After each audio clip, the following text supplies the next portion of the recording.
Today on the Locked On Blues podcast, reacting to the Ryan O'Reilly trade, reacting to Craig Berube's inflammatory comments about the effort from the St. Louis Blues and Robert Thomas's response, plus Alexi Toropchenko's comments about the lack of effort from the team. Excuse me, a lot of drama this week, a lot of intensity in the media. Lots to go over on today's episode. Going to be a good one. Make sure you stay tuned.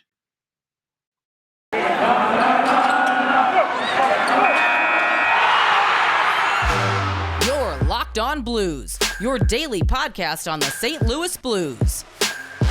Part of the Locked On Podcast Network, your team every day.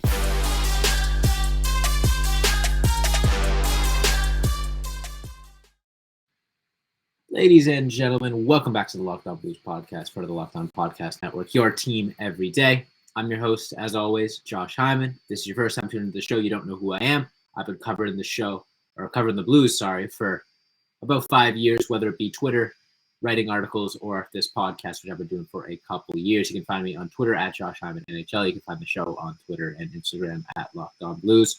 But yeah, thanks for tuning in. And like I said, if this is your first time tuning in, welcome.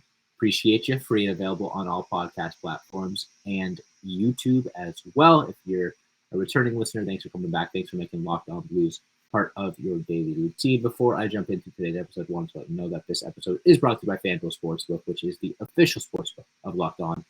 Make every moment more. Visit FanDuel.com/LockedOn today to get started. Now, said it at the top of the episode, got a lot to cover. I was traveling this week, so didn't get a chance to record before this, but wanted to get an episode of today for sure. And then, next week back on a full schedule, which will be good. But yeah, I haven't talked about the Ryan O'Reilly trade yet. I know it's sort of old news at this point. He's already played a couple games with Toronto and got himself a hat trick, but I still want to talk about it. Talk about, the Blues' massive trade return as a whole, including the Tarasenko trade. Blues are also rumored to be potentially in on trading for Timo Meier or Jacob Chychrun. So I want to talk about that as well, give my thoughts on that. And then it's been a crazy week in terms of media for the Blues. They blew a 2-0 lead with about 11 minutes to go in the game, and Craig Berube was very, very unhappy afterwards, ripped into the players in the post-game press conference. Alexi Toropchenko had similar statements, not quite as egregious, but still, commented on the lack of effort. And then Robert Thomas comes out and kind of, ruffles some feathers by completely disagreeing with Craig Berube. The headline was a little bit clickbaity, so lots to talk about on today's episode. Not sure if I'm going to get to it all. Might be a bonus episode this weekend if I don't get to everything. But yeah, let's just jump into it. First things first, Ryan O'Reilly was traded about a week ago today to the Toronto Maple Leafs, along with Noel Acciari. St. Louis received a 2023 first, a 2024 second, a 2023 third, Mikhail Abramov, and Adam Gaudette. Let's just go through the trade here, starting with the Blues. Ryan O'Reilly, obviously former captain, did tremendous things for the Blues. Set records, scored in 4 straight games or 5 straight games in the Stanley Cup final, which was a record that had only been previously set by Wayne Gretzky. Obviously very impressive there. Won the Selke, won the Conn Smythe. There's nothing I can say about Ryan O'Reilly that hasn't already been said. Tremendous locker room guy. Really, really sad to see him go. But sounds like, the Doug Armstrong went to him and said, look, we're going to trade you, pick a place, and you'll go there. And he picked Toronto. So it seems like, he got what he wanted and what was best for him. And he seems, happy, and he's playing really well there, which I like to see. Noel Acciari, again, a guy that I predicted the Blues would trade. Good depth piece, cheap, but replaceable and decent value. And it seems like that's kind of what it took to get the deal over the line to get the Blues the absolute haul of picks that they ended up getting. I'm going to go through their return from what, in my opinion, is least to most valuable, starting with the players. Mikhail Abramov is a depth kind of prospect guy. Hasn't quite impressed all that much, putting up decent numbers in the AHL, but I think he's a 4th-round pick, so, nothing that the Blues are really going to be banking on in terms of long-term future, but you never know. Adam Gaudette, good depth guy. Has had some success at the NHL level, was playing in the AHL this year, I believe, for the most part, but could definitely fill in a role on the 3rd or 4th line when needed, but most likely going to stay as a depth guy, AHL player potentially. Then they pick up a 2023 3rd-round pick, which is most likely going to be the second third-round pick that the Blues have acquired via trade. The first one being in the Tarasenko deal. It's a conditional fourth if the Rangers make the playoffs, which they will. It turns into a third. 2024 second, so that's next year's draft. Gives the Blues a second-round pick. They don't have one this season, which is a little unfortunate, but going to be having one next year, which is great. And then the 2023 first gives the Blues a total of 3 first-round picks for this upcoming draft, which is very, very stacked. A lot of depth, a lot of really good players from picks 1 to 32. So I think the Blues, if they keep the picks, they can make a lot of noise. And, potentially have a really quick rebuild if they draft some strong talent. Or, what I'm talking about in the second segment, they could potentially trade 1 or 2 of those picks away for a guy like Jakob Chychrun or Timo Meier. I'm unconvinced that that's the right move, but it, still needs to be talked about for sure. But the fact that they acquired another first-round pick, it could potentially acquire another one for Ivan Barbashev. I think that one's more likely to be a second-round pick, but we'll see. I think the asset management from Doug Armstrong has been really, really strong. Unfortunately, it's kind of a case of, make your own bed and you have to lie in it. Doug Armstrong did make some pretty rough decisions that led to the roster being in a tough place right now.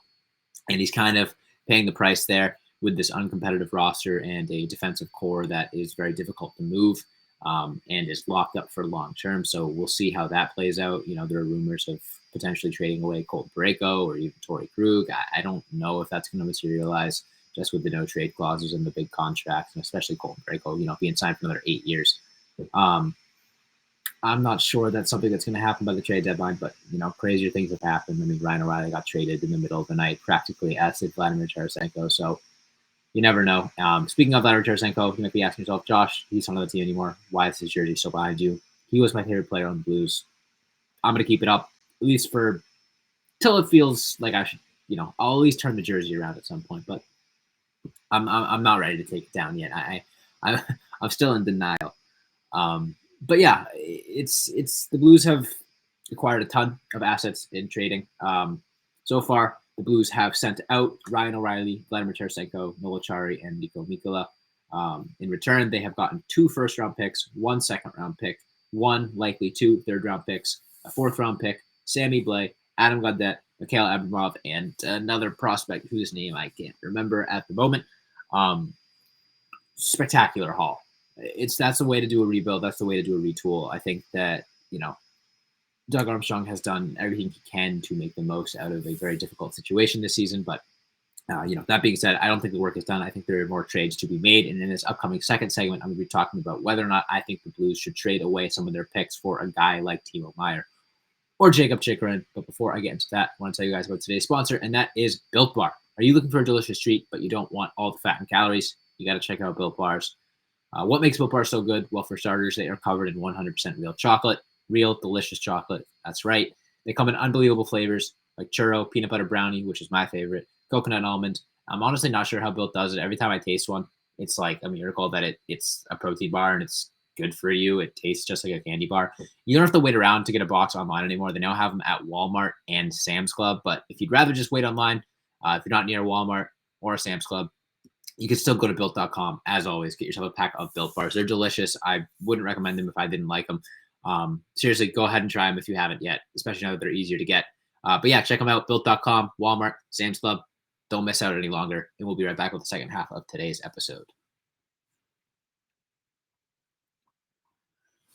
So the St. Louis Blues now have a stockpile of draft picks, most of them occurring in the 2023 draft, a couple of them in the 2024 draft, but they got a lot to work with, whether that be drafting and developing players, or if they want to shorten this rebuild, if you want to call it that, by going out and getting some players, then you could trade those draft picks, obviously.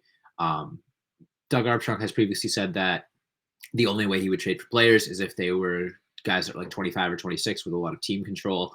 And that makes sense. We kind of want to transition this roster to build around Robert Thomas and Jordan Kyrou. And, you want guys that are going to grow into their prime along with those two, or maybe enter it a little bit earlier. And guys that are 25, 26 make a lot more sense than going out and getting a 30-plus-year-old player. That's more of a move for a contender. But there are a couple of those guys on the market. one of which being a name that the Blues have been rumored with for a long time that I have talked about on this show for a very long time, and that is Jakob Chychrun, a 24-year-old defenseman out of Arizona, two-way defender, pretty good offensively, pretty good defensively. Not quite that number one defenseman yet. I mean, he does play those minutes, but I think skill-wise he's not quite there. But he is only 24, and defensemen take longer to develop. So, and he has a lot of team control. I think he's got like 5 or 6 years at least left on his contract. So that's obviously very appealing. And the hope is if the Blues or whoever goes out and trades for him, that in a year or two, he fully develops into that number one defenseman role. But that's where the price tag will be a little bit higher, I think, compared to Timo Meier. I think they're both going to be big price tags. I think Chychrun will be a little bit lower. But then again, Meier's on an expiring deal. I believe he's an RFA. So I'll get into that in a moment. But I want to talk about Chychrun first. Chychrun's a guy that obviously has been rumored with the Blues for a very, very long time. In order to make the deal work, you would have to send Arizona a defenseman, I think. I think the Blues just have so many defensemen that going out and acquiring another one would just create a log jam. And, then you'd have, 5 top 4 defensemen on your roster, but only 1 top 2 defenseman, maybe 2 if you count Justin Falk. It would be an interesting move. I think Jakob Chychrun definitely is a guy that could be the guy that you build your defense around moving forward. It's just difficult because the Blues have pretty much all their defensemen locked up on long-term deals on pretty big money with no trade clauses. So it's like if you trade for Jakob Chychrun, obviously that's great, but the rest of the defense is set in stone. I don't know if Jakob Chychrun alone moves the needle enough for the Blues defense to get out of the hole that it's in now, but I think it's a really, really good start. The thing that is a little bit, testy for me is like asking, like, is trading for Jakob Chychrun gonna pull you out of the bit of the spot that you're in now, in the sense that you're not good enough to win a Stanley Cup, you're not bad enough to win the draft lottery, you're kind of in that in between, which is the worst place to be in the NHL, or in any major sports league. You never want to be that team that always just misses the playoffs or sneaks in and loses in the first round every year, because then it's a lot harder to get better through the draft. Your draft picks aren't as good, so it's even harder to, trade away for guys and improve that way. And maybe you lose a bit of that free agent attractiveness because you are just that perennial first round exit and they want to go to a contender, whatever. And I'm going to probably talk about this later with Timo Meier as well. I just worry that the Blues are going to try to accelerate this rebuild a little too quickly and put themselves in a spot where they're like, now never good enough to win a cup with this core, but also, never bad enough to really go through a full rebuild.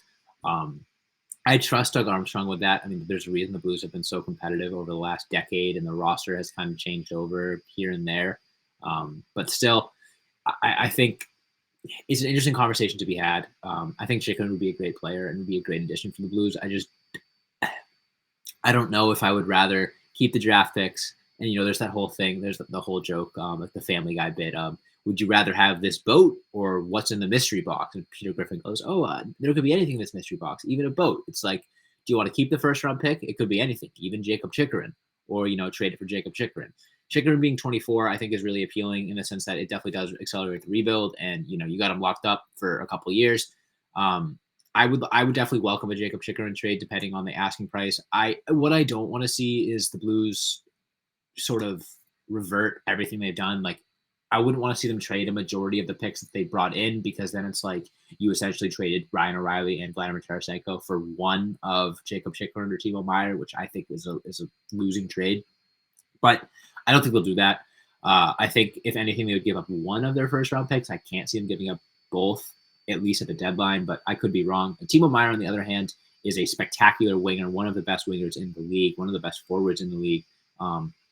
Going to be due for a hefty payday, I believe, in this upcoming offseason, which is where it gets a little bit complicated for the Blues, because I don't think they quite have the cap space to make a move like that yet. I think another example of that would be, them having to get rid of a defenseman, which bringing in Timo Meier, I don't think the forwards are the issue.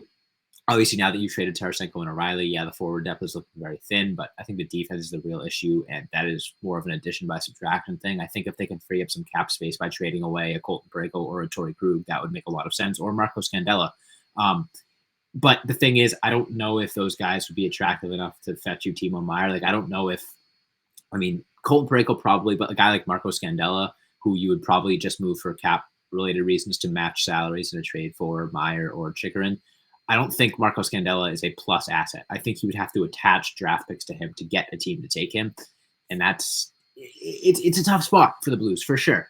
Timo Meier is a great player, but his asking price is going to be huge. I think it would be at least one of the Blues firsts, probably the second they acquired, probably a prospect or two. It would be a big trade, and it would put the Blues as a buyer after being a seller. I just don't know how much sense it makes to become a buyer immediately after becoming a seller. As much as it would stink to miss out on both of those guys if they both get traded away at the deadline and the Blues don't go in on them, I would understand it. You kind of want to maybe reevaluate at the draft once you see where your picks end up. Maybe you even move up in the draft. Maybe you get the 7th pick and there's a guy that you absolutely love at 4 and you package all your first round picks and move up. The Blues have so much opportunity to make some big moves, whether it be for a player or a draft pick or both. These next few weeks are going to be, the trade deadline is coming up. So next few weeks leading up to the trade deadline and then the offseason are going to be absolutely incredible for Blues fans. There's going to be so many moving parts, so many players changing teams. I think, the Blues still aren't done trading away guys. I think Ivan Barbashev is probably definitely going to get traded. But who knows? Maybe we get some new, if the Blues trade for Chikrin or Timo Meier, maybe not this season looks different, but the future of the St. Louis Blues looks incredibly different. Or then all of a sudden, post NHL entry draft, we have 3 more first round prospects to look at, including the first top 10 pick the Blues have had in who knows how long. I think that's pretty much a guarantee. I don't think they're trading away their own first unless like Connor McDavid becomes available.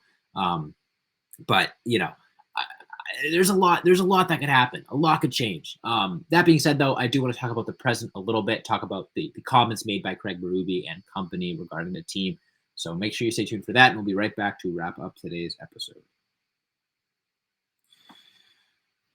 All right, so the Blues put on a fairly embarrassing display in their most recent game, blowing a 2-0 lead and then losing in overtime, all happening pretty late in the third period. And Craig Berube was not happy. I'm going to read his comment verbatim. He said, quote, "Our best players don't play with any passion, no emotion, and no inspiration at all. They don't play inspired hockey. You cannot play in this league without emotion, grit, being inspired. They're getting paid lots of money and not doing their job. End of story." Wow. Okay, look, he's not wrong. If you've listened to almost any episode of the show this season, especially one after a Blues loss, you've heard me say the same thing, that it's the most frustrating thing about this season isn't the losses, isn't the trades of Tarasenko and Araya. The most frustrating thing about the season is how much the players feel like they're underachieving solely due to lack of effort and lack of intensity. Exactly everything that Craig Berube just said. And look, if I can see it watching on my TV, of course Craig Berube's going to see it being behind the bench and seeing the attitude in the locker room. And look, it's hard to hear as a fan, and I'm sure as a player, but he's right. They're making tons of money to play a children's game. And I'm not speaking from experience, but it's not that hard to go out and show up and put on, give yourself 60 minutes of effort once every other day, once every 3 days, even if your team's not playing well, and you got a couple guys that have really, I think, put in maximum effort all year. Jordan Binnington, I think, has been really, really good. Nathan Walker is a guy that Craig Berube mentioned, Alexi Toropchenko, who I'll talk about in a little bit. It's not the whole team, but it's definitely the guys at the top. And look, Robert Thomas, who had comments about it, him and Jordan Kyrou, I think are no different. It's difficult. I don't think they're the prime examples, but the whole team, including them, kind of has instances where they just seem checked out and deflated. They give up that first goal, and it's sort of like the body language. It's like, oh man, here we go again. Another loss, and you'll get that effort and that energy until they go down 1-0 or until they go down 2-0, and it's like after that, it's like it's like, come on, guys, like, yeah, you're not winning a cup this year, but maybe there's a fan in the stands who got a huge birthday present. They've always wanted to go to a Blues game, and they watch a half-assed effort. That's frustrating. And ownership and management and coaching staff, they work so hard, so tirelessly to construct this roster, and just watching the players that are getting paid millions of dollars not put in that effort, it's frustrating. But at the same time, the players just watched their captain get traded away and one of their best goal scorers get traded away in Vladimir Tarasenko. But I'm going to talk about this in another episode, but I think the Tarasenko trade was better off for the Blues. It seems like they kind of started playing better in between him getting traded and O'Reilly getting traded. Obviously, the O'Reilly trade kind of just sank the ship completely, but topic for a future day. But yeah, I mean, it's a hard spot for the players to be in, and it is a job, as much as any one of us would probably love to be in the NHL. There's parts of it we don't get. There's parts of it we don't see. The hard work they put in practice and in the weight room and et cetera, and the games as well. They work their asses off. And to see management sort of just give up and trade away players like that and then have your coach call you out in the media, I would understand why that's not ideal. However, not every player is on the same page with that. Alexi Toropchenko, who is one of the youngest players on the team, came out and said, even if we are not in a playoff spot, I will do everything because it's a hockey game. This is the NHL. You are not playing in a beer league or something. You need to show something. You need to show character and be strong everywhere. Play from your heart. I think that's exactly how the attitude of the players should be. It's probably different for veterans in this league, that especially guys that were on the cup team, to have this complete whiplash and be on a team that's bottoming out like this. But that energy, it's contagious. If one guy, especially guys like guy that has been called out, Braden Shen, if he's not trying, if your leaders aren't putting in that effort, it's contagious. Then the rookies of the team are going to look at that and be like, oh yeah, we can dog it too. Versus the flip side, if you're going out there and playing hard every single night, you come out, you work your tail off on a shift, you go hard into corners, everyone on the bench is going to notice that, and they're going to start playing better as well. And it's a domino effect. Like I said, it's contagious. But look, there's a lot more nuance to it. It's not as simple as go out, try hard, go home. It's been a tough season for these players, I'm sure. I worry that Craig Berube has lost the room a little bit, and we might see a situation this offseason similar to what happened in Boston with Bruce Cassidy, where they have a great coach. However, the players just aren't bought in on him anymore. I would not be surprised if Craig Berube is gone in the offseason, especially with the comments that Robert Thomas made, which I will read now, which definitely were taken a little bit out of context, but still concerning. And I am going to read the out of context version of the quote just because we are getting near the end of the episode. Basically, he said regarding Craig Berube's quotes, Robert Thomas did, "I've been a part of this team for a long time, and what he said couldn't be further from the truth." Not great.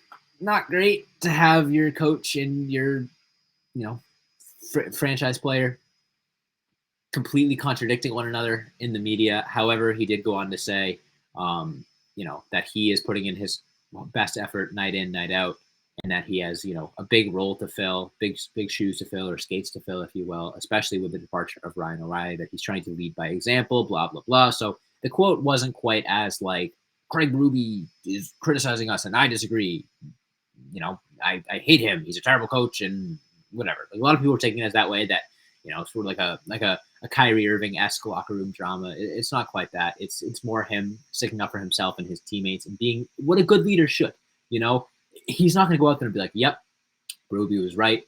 We have been slacking all year. We haven't been trying," because A, that would make him look bad, and B, what the heck are his teammates going to say? Like, come on, man, you're going to call us out in the media like that? That's Craig Berube's job. His job is to motivate the players. He doesn't call things out in the media a lot, but when he does, it often works and it's often warranted. He's done it a few times in the past, whether it be individual players, the team as a whole. He's kind of just said, like, look, blank is not meeting my expectations. And it really only comes when it reaches a boiling point, in the sense that it feels like it's his last resort. And Robert Thomas is also doing his job by sticking up for his players as the de facto leader of this team, saying, like, look, yeah, there's been a disappointing year, but to say that we haven't been trying is insulting and blah, blah, blah. I don't think it's quite as big of a story as people are saying. But that being said, I think there's probably a little bit of drama in that locker room in the sense that the players are getting frustrated with that reputation that they've been giving, and Berube is getting frustrated with the lack of effort because, look, like I said, the lack of effort is clear, but the lack of effort is also understandable when they're losing as many games as they do and the trades are happening the way that they do, et cetera, et cetera. So it is a mess in St. Louis right now. But there's a light at the end of the tunnel. Blues have, like I said, a ton of options of how they want to accelerate. If they want to accelerate this rebuild, they have a ton of draft picks, decent prospect cupboard, and a good group of guys to build around in Robert Thomas, Jordan Kyrou, Justin Falk, etc. So, look, it's uncharted territories for a lot of Blues fans. They've been a very, very good team the last decade plus, but end of an era. As Doug Armstrong said, today is the first day of a new decade of Blues hockey. So what that means, we're going to have to wait and see. But I'll have all those updates for you here on the Locked On Blues podcast. That is all the time I have for you today, though. Thank you all so much for listening. Make sure you hit that follow or subscribe button whenever you listen to me on, or if you watch me on YouTube, that works as well. Leave a comment. I like to interact with those. I try to read all of them and respond to some or most or all. Who knows? Follow the show on Twitter at Locked On Blues and TikTok and Instagram. You can follow me on Twitter at Josh Hyman. Thank you all so much for listening. Have a wonderful weekend. And as always, let's go Blues.